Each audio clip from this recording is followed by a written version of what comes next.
In Jesus' seventh last word, as recorded in Luke 23, verse 46, he shouts, "Father, into your hands I commend my spirit." And he breathes his last. Our fully human Savior, having endured torture and suffering at the hands of the Roman state, draws a final breath and turns his spirit back into the hands of his loving Creator. That Ruach, his spirit, that very spirit and breath that was of God and from God and very God, returns to the very beginning. We recall that the first chapter of John tells us that in the beginning was the Word, and the Word was with God, and the Word was God. So at the very end, Jesus, the Word, returns in breath and spirit to the very beginning. At this point in the story, we understand that our fully human Jesus needs to return to his fully divine roots. He's had enough. He's had more than enough. Humanity has become too hard, too much to deal with in this moment. The world has taken his grace and his love and his mercy and told him in the worst possible way, we don't want this. We don't want this kind of salvation. We want to be saved from the Roman state.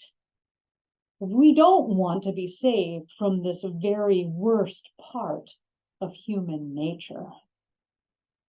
In fact, in this moment, we reveal that the very worst of human nature will go as far as killing God incarnate, just to hang on to power, wealth, and the ability to control the lives of other human beings. On the cross, Jesus has had enough of this, and it is time to rest. Perhaps this is the moment in which we best realize Jesus' full humanness within his divinity.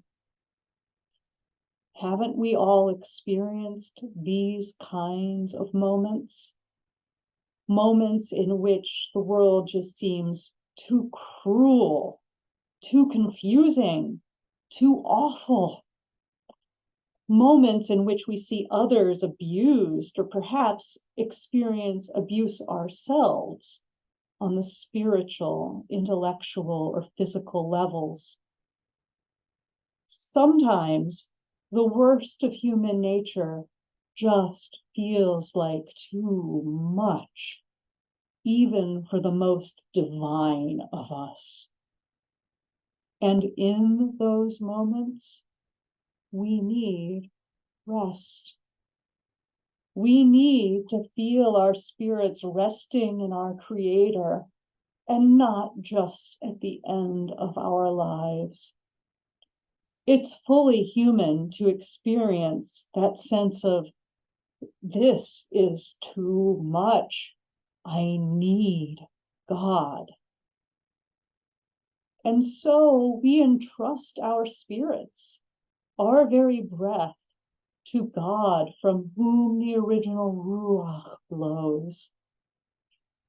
In our toughest moments, in our living and in our death, we entrust our spirits to God, just like our fully human for this one last moment on earth Christ did in this verse. Christ lived a fully human life that entrusted his spirit to God in life and beyond.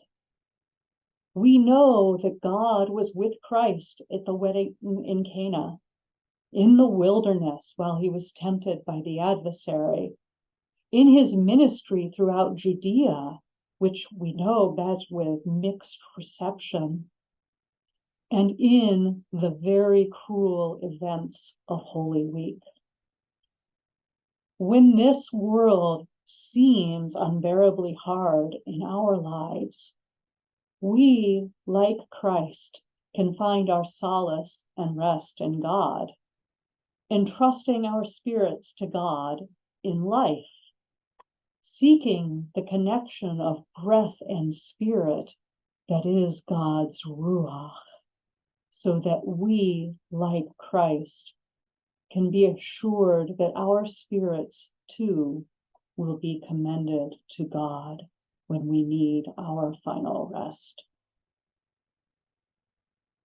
Father and Son, reunited in breath and spirit, as it was in the beginning, is now, and evermore shall be. We know that this last word of Christ is not the final word. Instead, it is the beginning of a new life for all of creation.